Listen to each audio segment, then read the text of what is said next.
you want to be healthier, yet you just don't know what to do? All these shows telling you this and that, but nothing seems to work.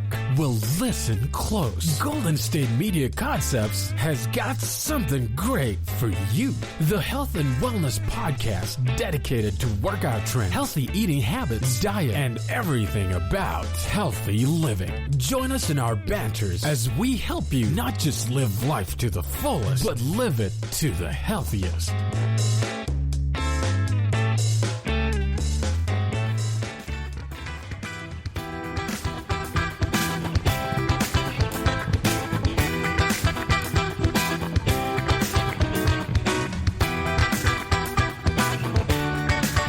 Thank you for tuning in to the GSMC Health and Wellness Podcast, brought to you by the GSMC Podcast Network.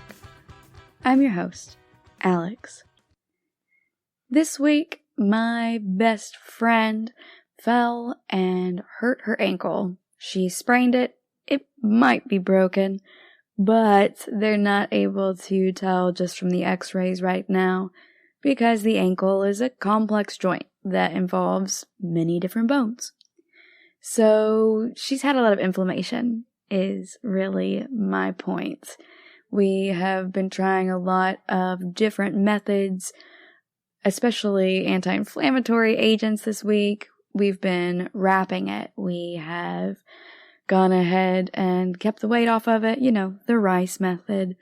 And done some shock therapy where you put it in really warm water and then in really cold water to help shock away the pain. And we've also had her on ibuprofen. They didn't give her anything stronger than that at the doctor. And we've given her some essential oils and stuff too. So that has inspired me this week to talk to you guys about natural pain relievers.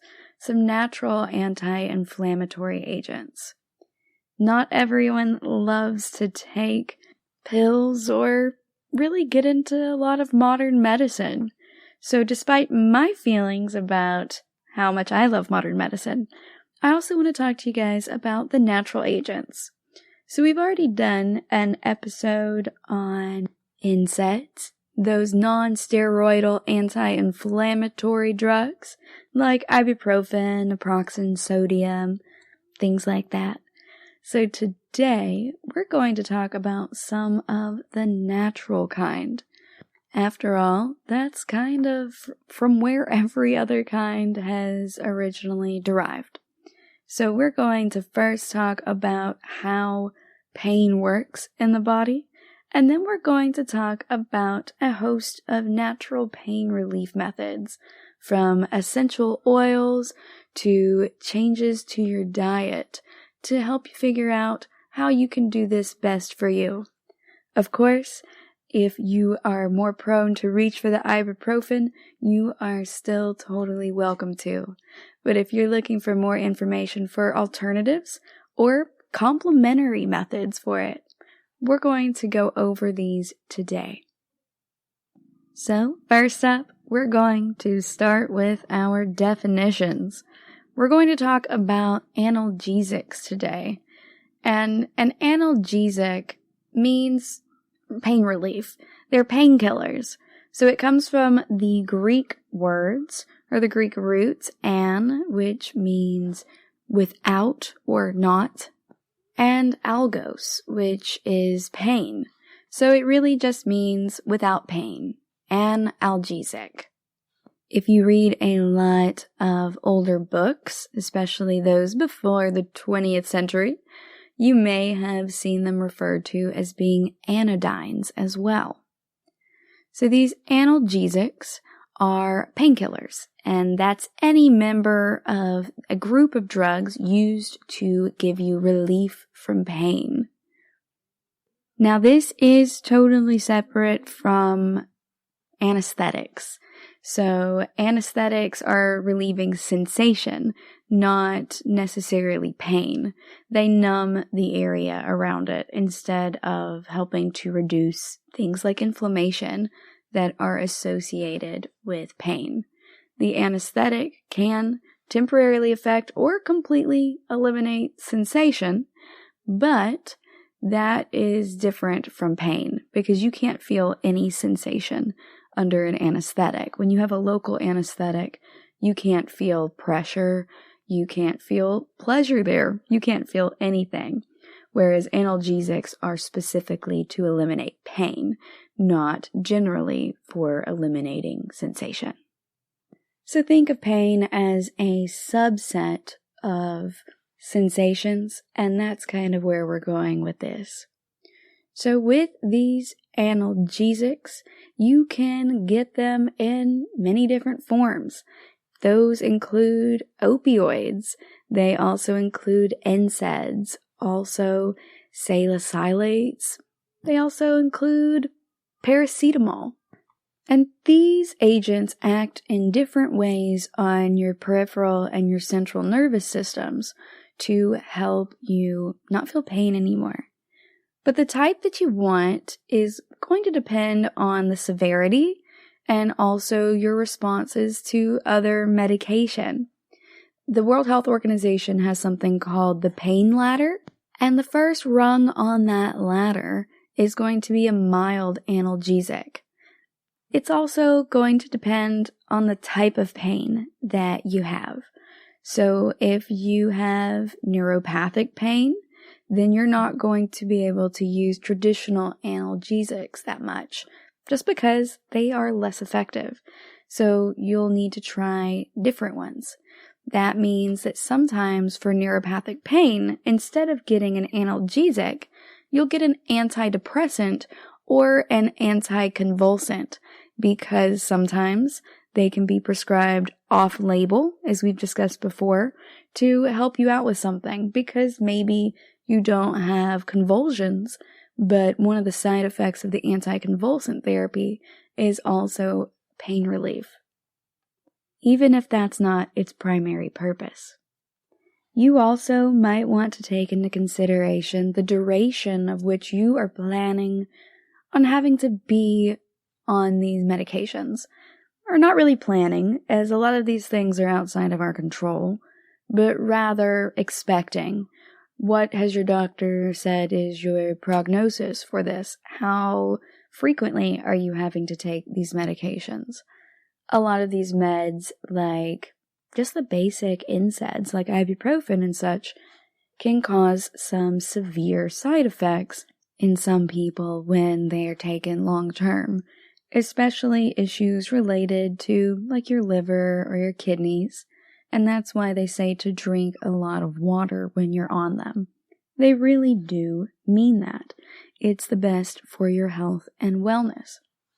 So if you are wanting to avoid some of those, or if you just expect to have to be on these persistently long term, then you may want something complementary or alternative, something that you can go back and forth with to reduce the amount of ibuprofen and such that you're taking, or just to help you get some additional pain relief. Maybe the ibuprofen on its own isn't enough and you'd like something natural. Well, now that we understand what analgesics are, we are going to talk about how pain works so that we can understand how natural analgesics work. So we're going to talk about the biochemical pathways of inflammatory pain and the general inflammatory process, because that's often exactly what this is treating. So when it comes down to having an inflammatory reaction, so you've had an injury or an infection of some sort, you get pain, heat, redness, and swelling in that area.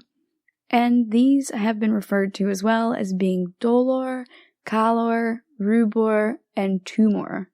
So we're not going to get super into the Latin and all that right now, but just in general, if you're interested, I like it because they all end in or.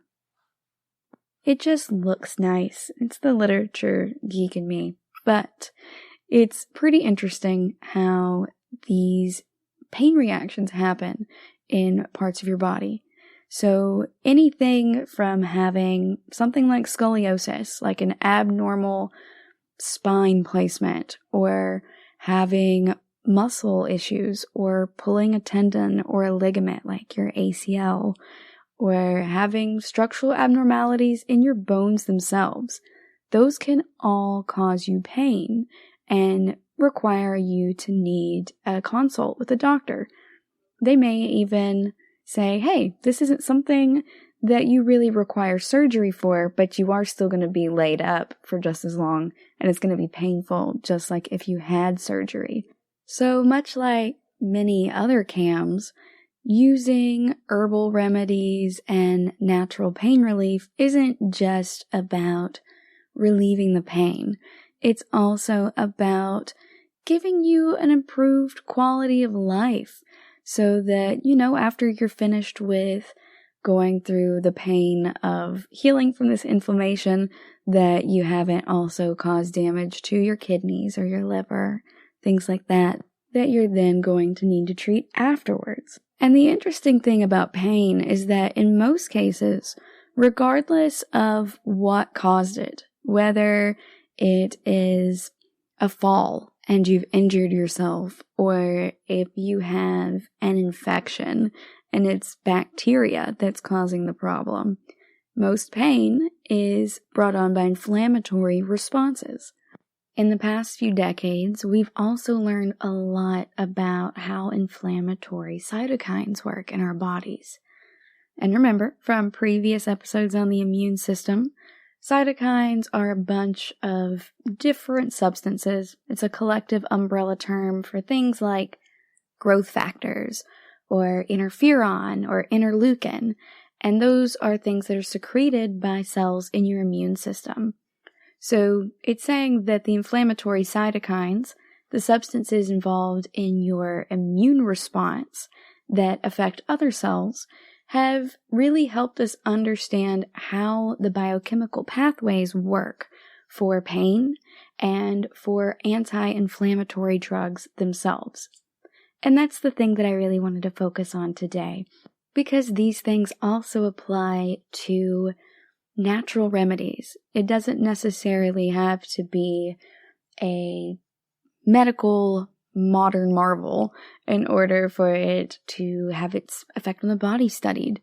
And there are several today that have been studied scientifically that I would like to talk to you guys about. So when you are injured or you have inflammation for another reason, like infection, these hormone-type elements in your body called prostaglandins that can get secreted out of any cell of your body during any type of injury. So if your cell is damaged, your tissue's damaged, you are chemically damaged, you have a traumatic injury, anything like that, those prostaglandins can help you get that fever or that heat that's associated with it, also the inflammation and the pain. Now, granted, the pain's the part that we don't really like, but it's useful. It lets us know that something is wrong.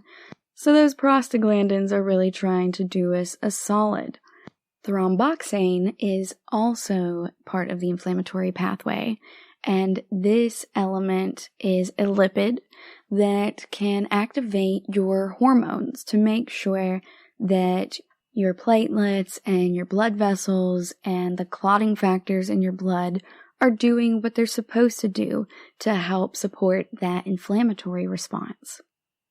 These two elements, prostaglandins and thromboxanes, both come from something called the arachidonic acid pathway, which sounds very freaky and like something I don't want in my body, but that's the name that they've given this really big deal in your inflammatory pathway.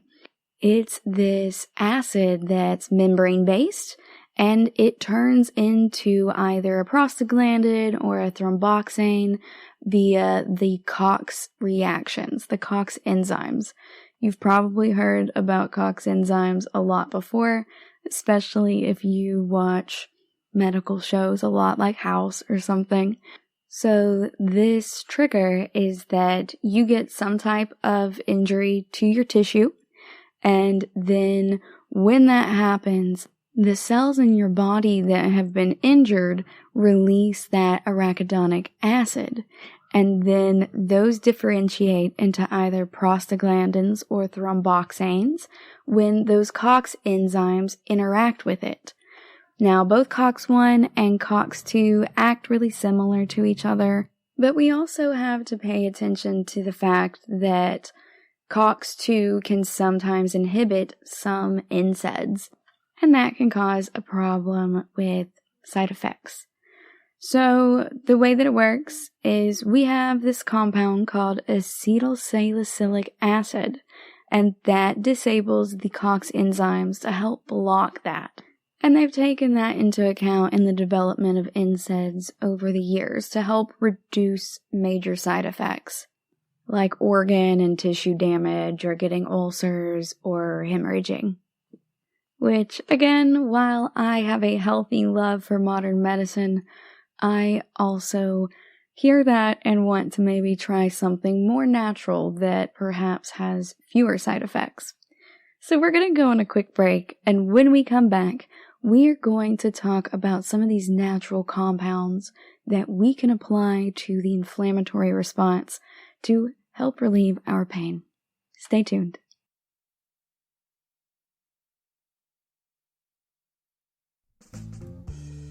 Are you looking to learn more about the latest trends from the fitness world? Are you confused by all of the different trends that are out there? The GSMC Fitness Podcast is the place for you. The GSMC Fitness Podcast is the place to come for people of all skill and interest levels. Join us as we explore the latest trends in the fitness world. Does that new exercise really work? Should I try yoga? Whatever your question, chances are good you'll find an answer on the GSMC Fitness Podcast.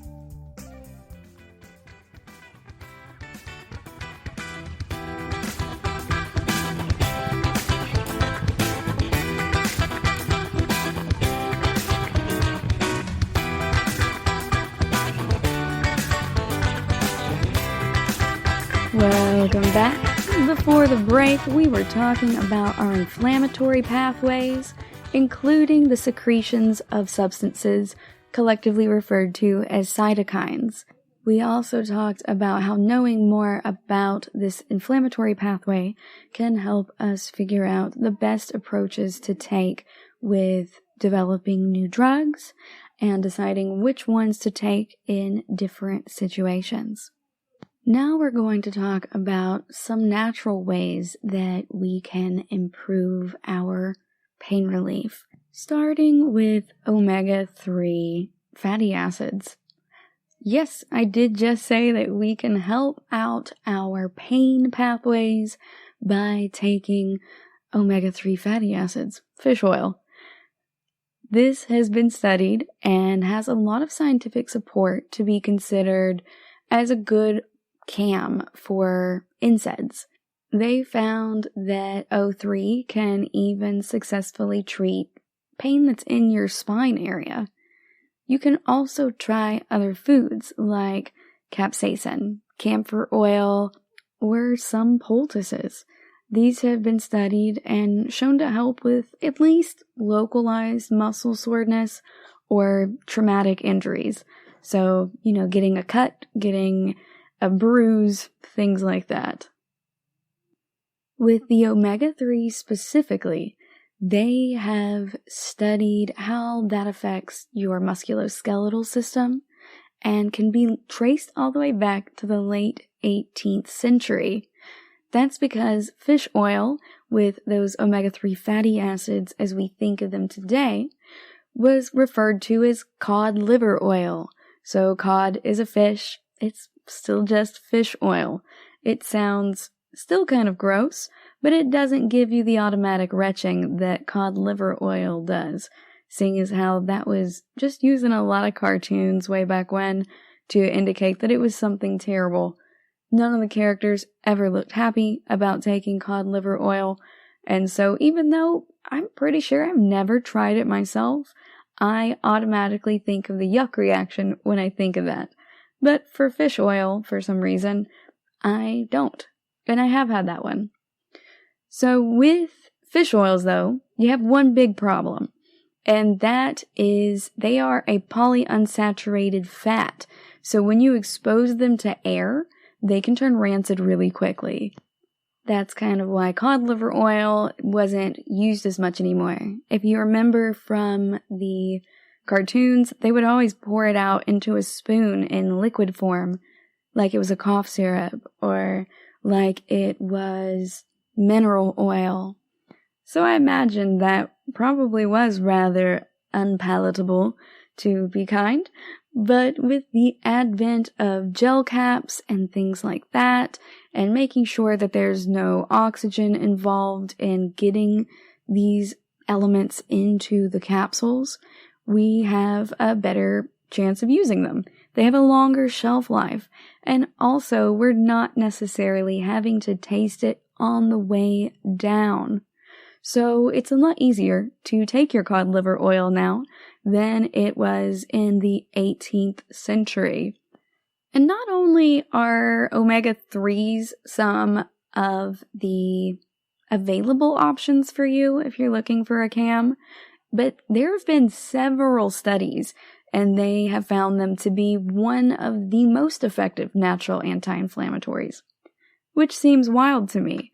I take omega-3s for granted, to be honest, and I was surprised to learn that they could help a lot with inflammation. Now remember, this is a natural substance, even though we can get them in capsules as well. So this has been studied quite a lot, and the American Heart Association actually recommends that people who are concerned about developing heart disease take fish oil or eat more fish to help prevent it. There's also a correlation about countries that have the highest consumption of fish having a lower rate of illnesses that deteriorate the mind, like Alzheimer's and dementia, as well as depression. Now remember, that is correlation, not causation. There could be something else going on in the environment that is causing the actual difference there. They may be totally unrelated, and they also may be multifactorial. Maybe it's part of the story, but not the whole story. There's a really great website that I love that really gives you a good idea of these type of correlations and how sometimes things correlate to each other, or they both co-vary, but they're not actually entirely related to each other. So for example, if you Google spurious correlations or tylervigen.com, tylervigen.com, then you can see on his website that he shows that there are correlations between things like the divorce rate in Maine and the per capita consumption of margarine. So it co-varies very similarly. When you plot them out on a graph, they take a very similar shape. They're really close to each other too. However, I really doubt that consuming margarine is resulting in the divorce rate in Maine. One of my favorites on here is the per capita consumption of mozzarella cheese, correlating with the amount of civil engineering doctorates that were awarded in a given year. For some reason, we've been giving out more civil engineering doctorates and also consuming more cheese from year to year. These are almost on top of each other. Interestingly enough, they are super duper close. It looks like the perfect data set, but I also really doubt that how much cheese we consume has anything to do with the number of civil engineering doctorates that have been awarded.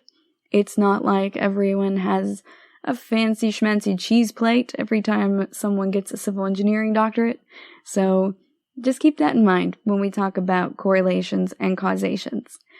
I'm not meaning to say that there isn't a correlation here or that fish oil might not be causing these health disparities between, health outcomes in depression and neurodegenerative diseases and how much people eat fish.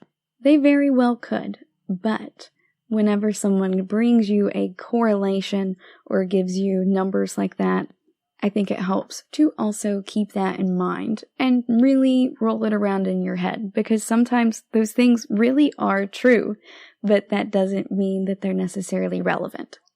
I don't think that's the case in this one, but you guys know how I love my stats. They have studied this one very in depth, and they found that the omega-3 fatty acids in fish oil can actually directly reduce the degenerative enzymes that are in the body, as well as the presence of COX-2 and some of those other cytokines like interleukin-1. And when I talk about these interleukins, things like interleukin-1 are also umbrella terms of other types of materials, more cytokines, that have an important role in different inflammatory responses. In the case of interleukin-1, also called IL-1, that is a family of 11 different cytokines that are specifically associated to inflammatory responses associated with infections.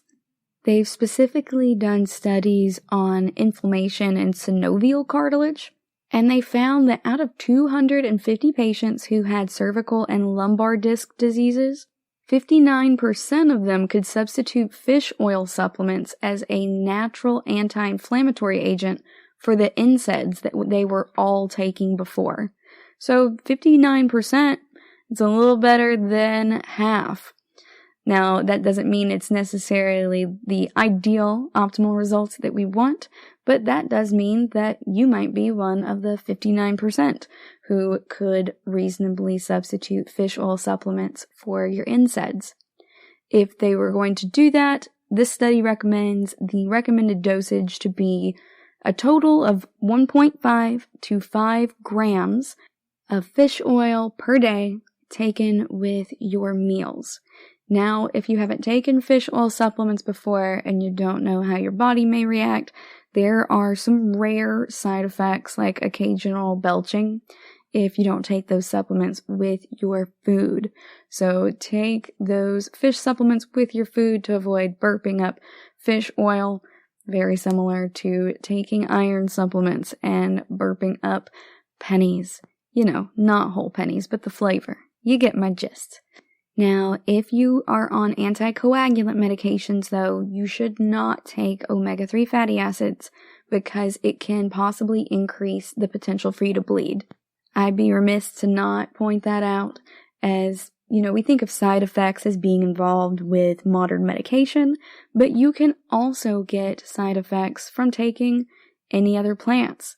After all, plants like the nightshades that can actively kill a person in certain doses, they are actually used for making heart medication. It's like foxglove and digitalis, things like that. All things in moderation. So definitely speak with your doctor about this. Make sure that you are paying attention to your dosage when you're taking it, and don't take it if it's contraindicated by your doctor. Also, please don't try to self-medicate with any of the nightshades, belladonna, digitalis, foxglove, any of those. Those are best left to a doctor. We don't want to mess with any that could potentially kill us if we do it wrong.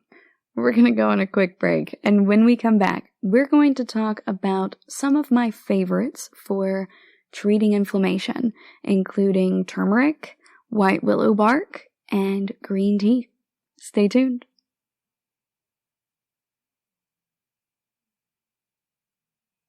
Tired of searching the vast jungle of podcasts? Now listen close and hear this out.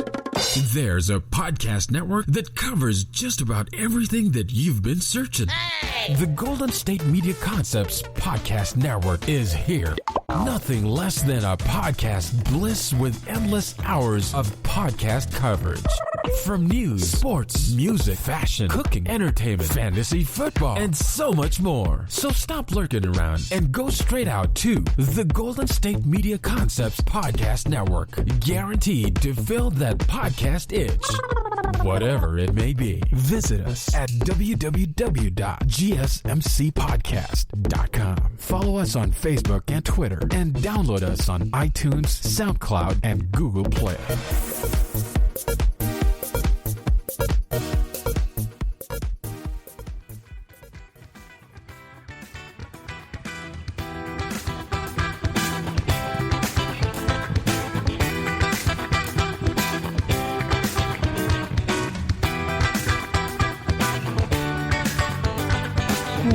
Welcome back.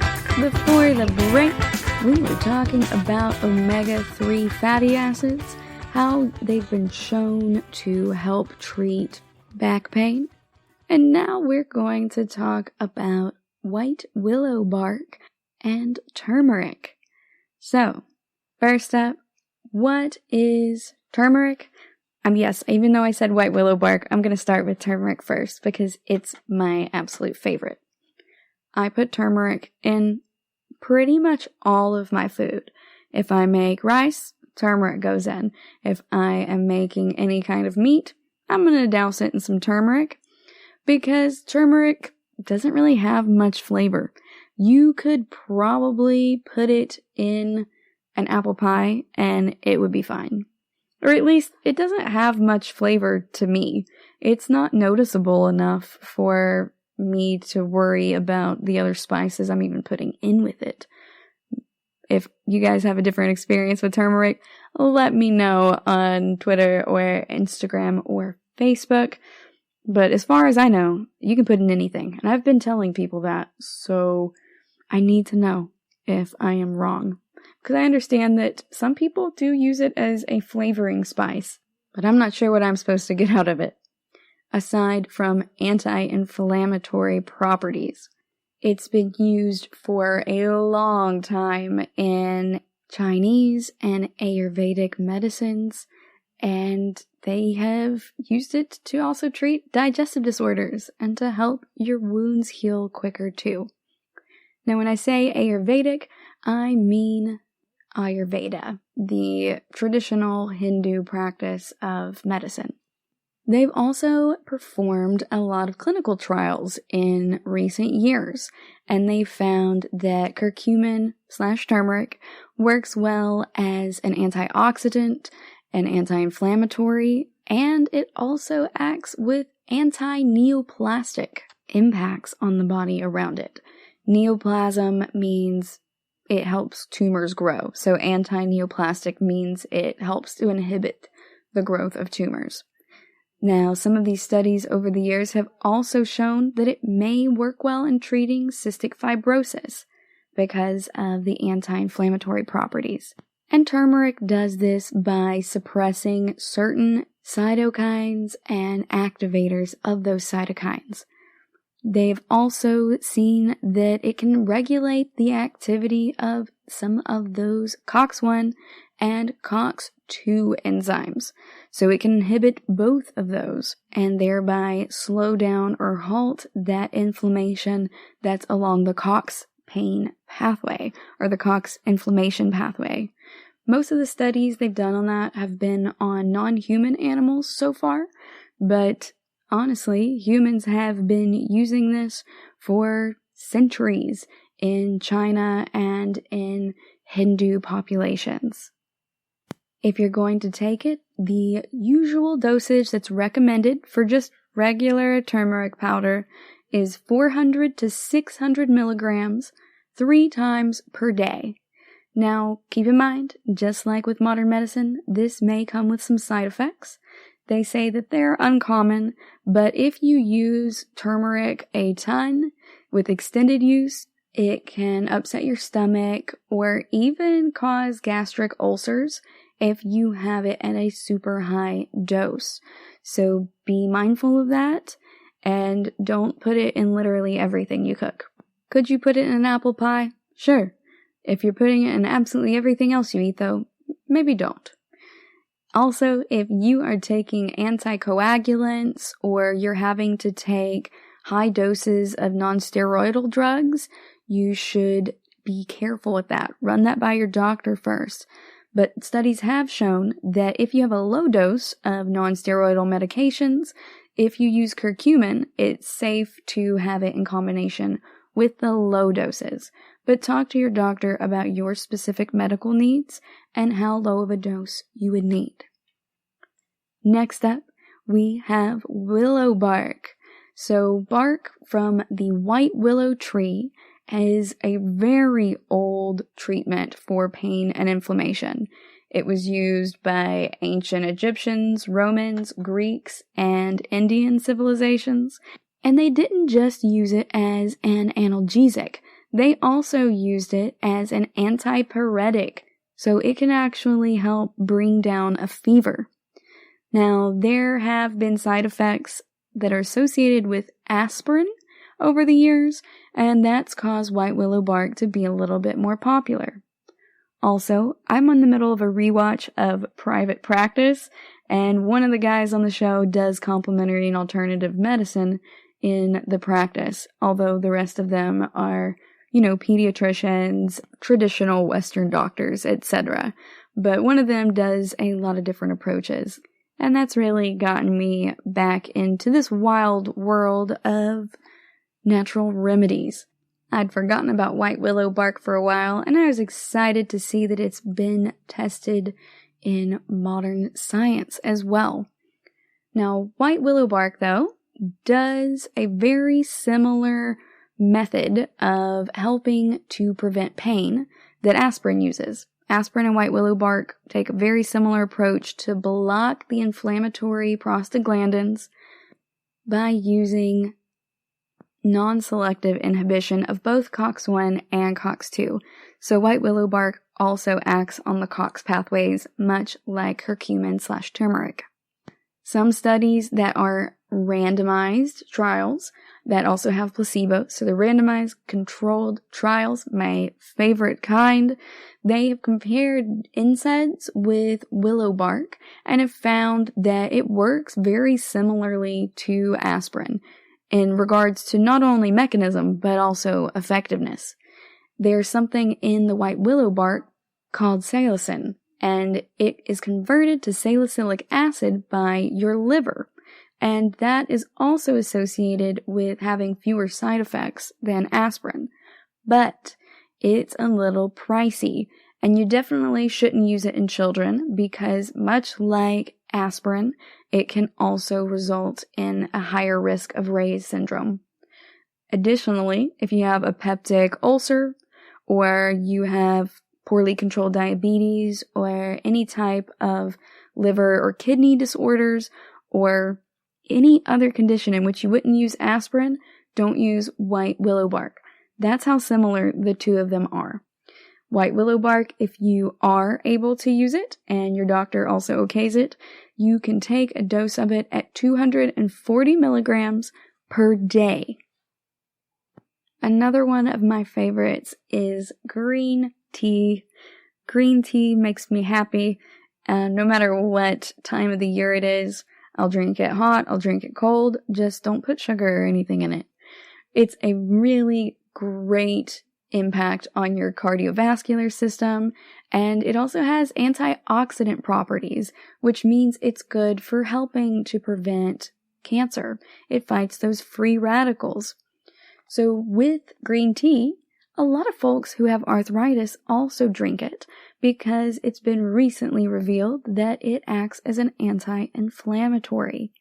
Now, it has catechins in it. We've talked about these before, and these are really great acting like antioxidants and also giving our food some flavor and also color.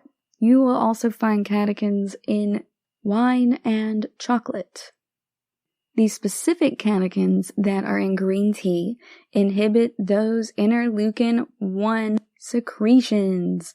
Remember, interleukin-1 is associated with infections, so they have studied this in human in vitro models and found that it inhibits or entirely suppresses certain interleukins from the 1 family, like interleukin-1b, which is entirely suppressed. They've been doing more green tea research in the past few years, and they've also found that it has a protective effect for your cartilage in addition to being anti-inflammatory. Now, I definitely need that for the cartilage in my knee and the cartilage in my shoulder. So we're going to go on a quick break while I guzzle some green tea, and when we come back, we are going to talk about maritime pine bark and some resins. Stay tuned.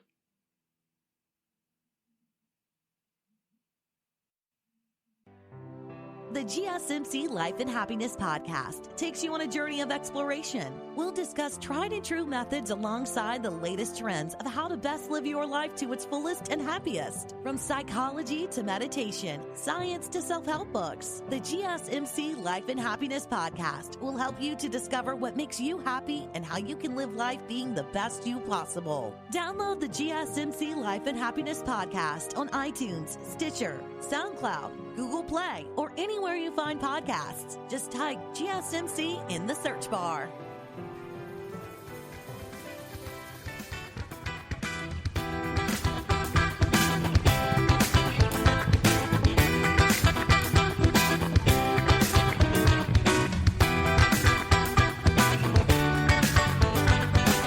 Welcome back. Before the break, we were talking about white willow bark, green tea, and turmeric, all of which, in my opinion and experience, have been really relatively easy to work into my own diet or routine. White willow bark, it's going to be a little bit more expensive, but it's a good replacement for aspirin. I'm not someone who has to take aspirin every day, so that's not a super huge deal for me. Now we're going to talk about maritime pine bark. This one is called pycnogenol, and much like the white willow bark, it has been used for over 2,000 years. It's been used for wound healing, for treating scurvy, interestingly enough, healing our ulcers, and reducing vascular inflammation. Now, I know that there seems to be a small chance of us all getting scurvy right now, but given the fact that COVID-19 has us all shut up indoors, I just want to remind you to please take your vitamin C, preferably from food if you can get it. But also if you haven't been going outside much lately, please get your vitamin C and your vitamin D. Maritime pine bark also has catechins in it. So good news is, if you don't like green tea, there are alternatives. It inhibits some of the inflammatory cytokine activations, and it can also treat inflammation associated with various chronic inflammatory diseases. Now, when it comes to its efficacy, they found in scientific studies that pycnogenol is 50 to 100 times more potent than vitamin E in neutralizing free radicals. So it does a great job acting as an antioxidant, and it can also prolong the activity of vitamin C and vitamin E. It can even recycle it in your body.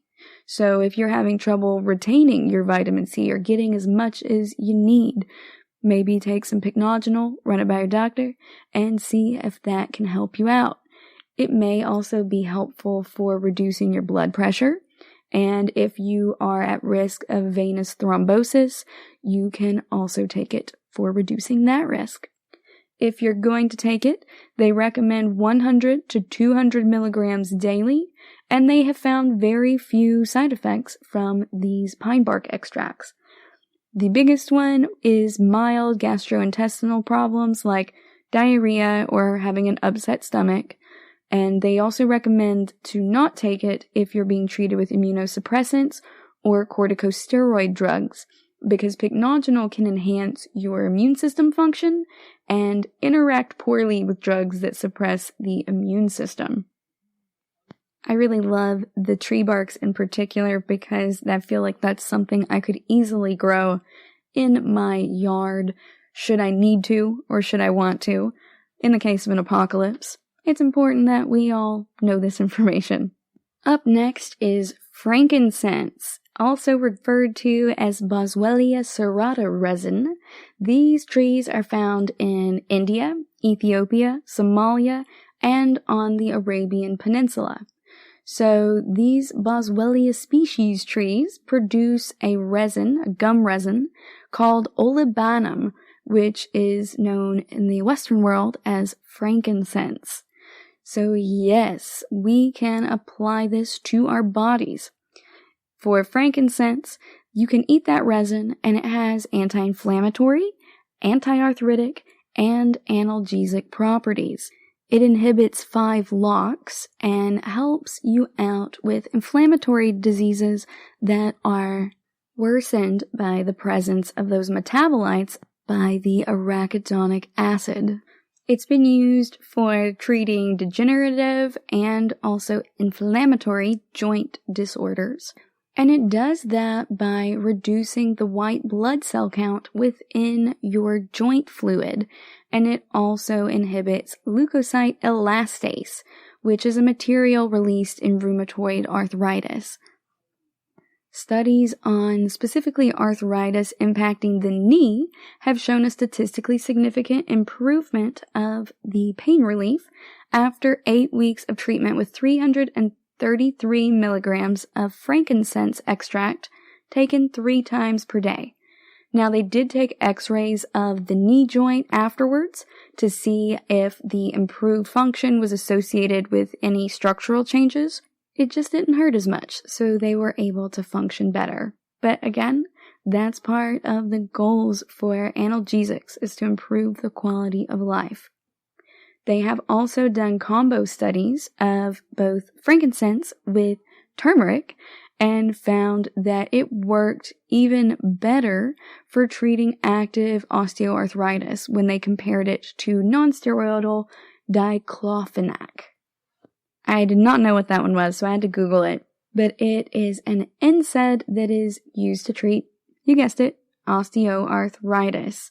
It is a modern medical marvel, and turns out frankincense and curcumin seem to relieve pain associated with that even better.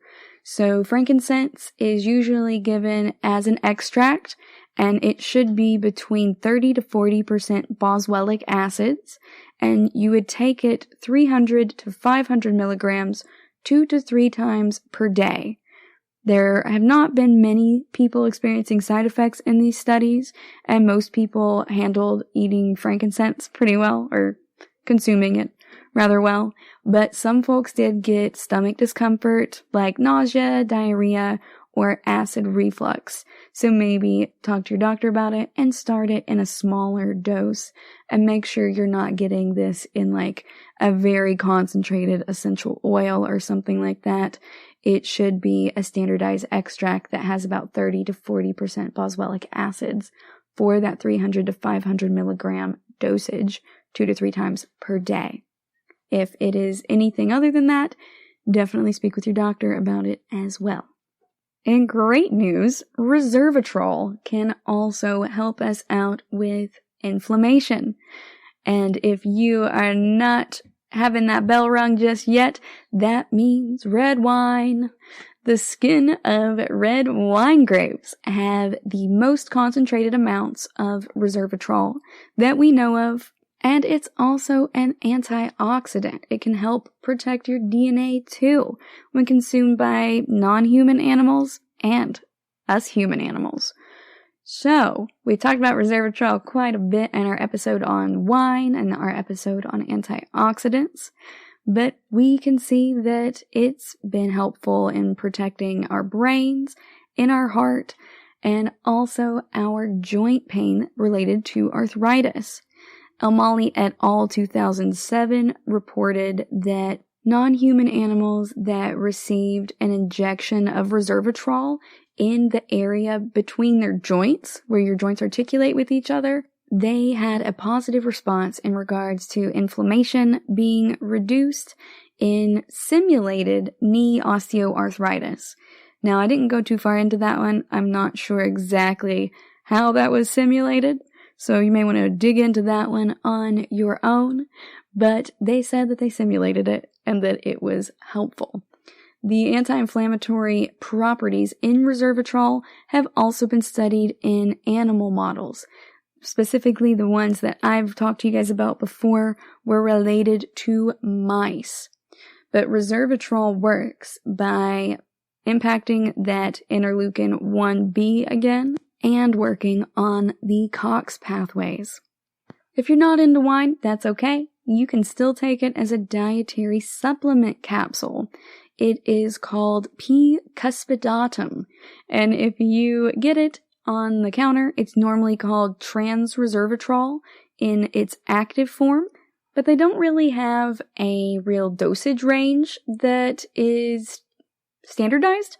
But the typical dose can vary anywhere from 50 to 500 milligrams daily. If you have any significant side effects or any safety problems with it, make sure that you discontinue it, speak with a doctor about it as well.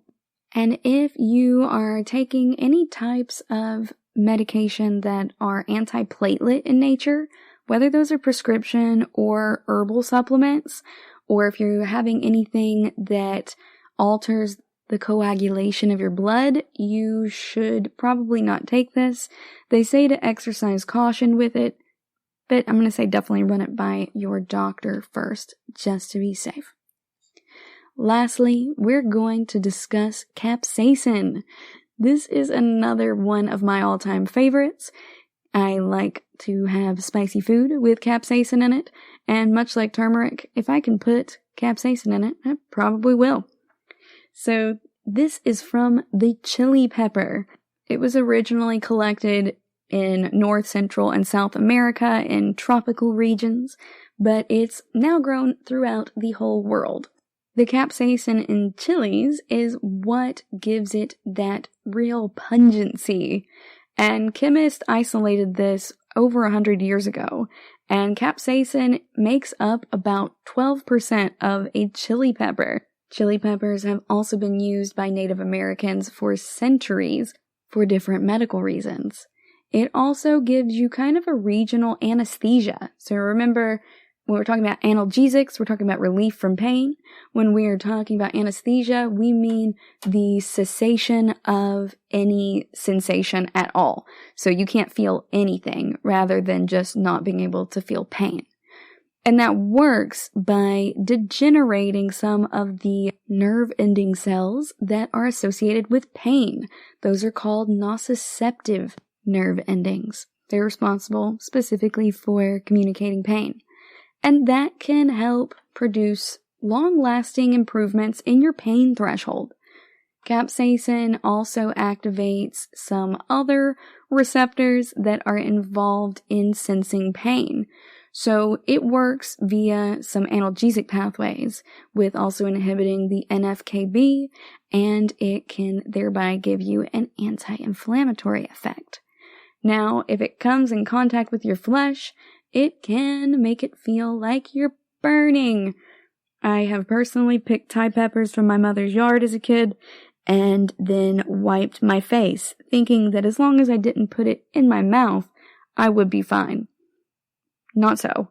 I actually had a real burn mark across my face. It was like a weird burn rash from those peppers.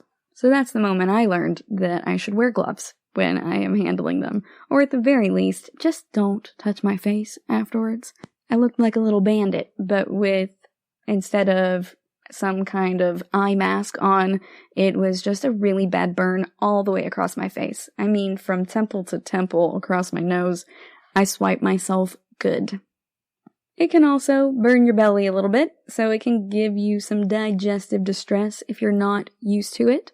A lot of folks usually mix this in with other anti-arthritic substances, like I do with my turmeric, but you can also get capsaicin in the topical form where you can just rub it on your skin.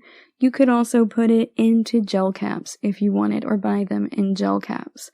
There are specific types out there to also treat neuropathy. And remember, as we discussed in the first segment, those neuropathies can be harder to treat with some of these, but capsaicin has you. So dig in there and eat those red chilies. It can help with both peripheral neuropathies and chronic musculoskeletal pain. All right, I hope you've learned a lot with me today about some natural, complementary, and alternative medicines you can use to help relieve pain. Whether that be just because you don't like modern medicine, or because you need a little extra oomph to piggyback it in there, or you want to take 50% less ibuprofen than you normally would because it seems that you're in it for the long haul. Whatever your reasons are, you are welcome to go out and try these and check in with your doctor if you'd like to know about some more natural pain relievers. We'll very likely also discuss these some more in the future. Thank you for listening to the GSMC Health and Wellness Podcast, brought to you by the GSMC Podcast Network. I'd like to ask that you please subscribe to the show, and writing a nice review always really helps us. Also, if you could please follow us on Facebook, Twitter, and Instagram, I'd appreciate it. Thank you kindly, and have a good night. You've been listening to the Golden State Media Concepts Health and Wellness Podcast, part of the Golden State Media Concepts Podcast Network. You can find this show and others like it at www.gsmcpodcast.com. Download our podcast on iTunes, Stitcher, SoundCloud, and Google Play. Just type in GSMC to find all the shows from the Golden State Media Concepts Podcast Network, from movies to music, from sports to entertainment, and even weird news. You can also follow us on Twitter and on Facebook. Thank you, and we hope you have enjoyed today's program.